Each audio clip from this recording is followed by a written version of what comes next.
Madalas nating naririnig ang katagang ito, kabataan ang pag-asa ng bayan. Sabi pa nga ng iba, cliche, paulit-ulit, na naman, pero kung tutuusin, tama nga naman, no? Kabataan ang pag-asa ng bayan. Pero paano kung sasabihin kong pagbasa ang pag-asa ng kabataan? Sisiw, sitaw, langaw.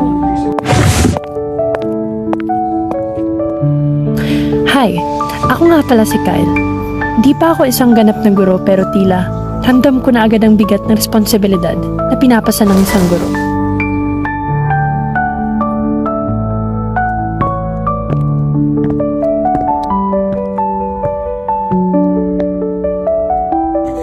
Madalas akong puyat kakagawa ng kagamitang panturo kasi syempre, kailangan ko namang bigyan ng effort yung pagtuturo.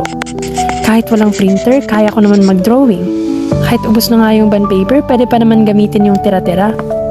Madalas din akong babad sa init ng panahon pero baliwala ito sa asol kong payong.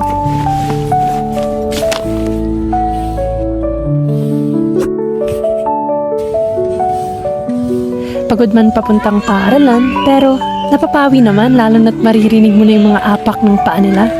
Yung tipong maglalamano pa yan sila sabay, "Good morning, Teacher Kyle." O diba? Sinong di makakalma?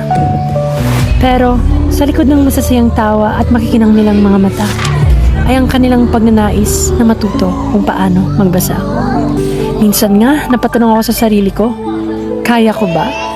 Pero sa bawat apak ko sa paralang yun ay ang pag-asang matututo rin sila gaya ng iba. Sa bawat araw na aking tinatahak, dama ko ang kanilang pagsisikap na matutong magbasa. Di man may kakaila na may pagkakataong nagiging makulit sila, pero siguro parte yun ng kanilang pagkabata. At ako naman bilang guro, ay dapat iniintindi ko rin sila. Very good. Up here.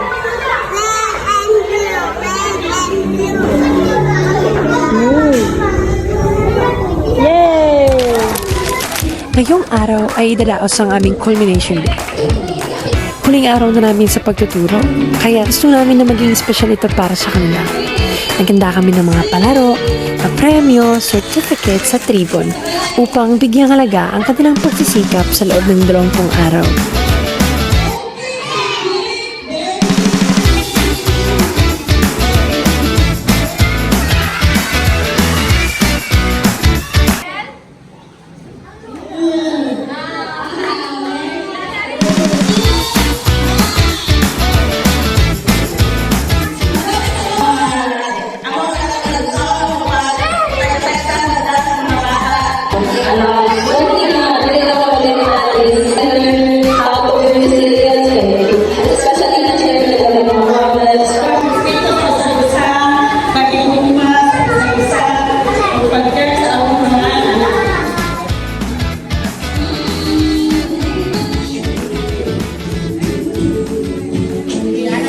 Kung meron man akong natutunan sa 20 araw na pagtuturo, ito ay ang kahalagahan ng pagbabasa. Isa lamang ito sa pinakamahalagang 21st century skill na dapat matamo ng isang mag-aaral. Salamat na rin at dahil sa pamamagitan ng programang Tara Basa, nalilinang natin ang kasanayan sa pagbabasa ng mga batang mag-aaral. At di lang iyon, nabibigyan din natin ng pagkakataon ang mga magulang na matuto kung paano ang tamang pagdisiplina, pagtuturo, at paglilinang ng kasanayan o skills ng kanilang mga anak sa kanilang tahanan. Bago ko tapusin ang video na ito, laging tatandaan na sa pagbasa, may pag-asa. Kaya tara, basa!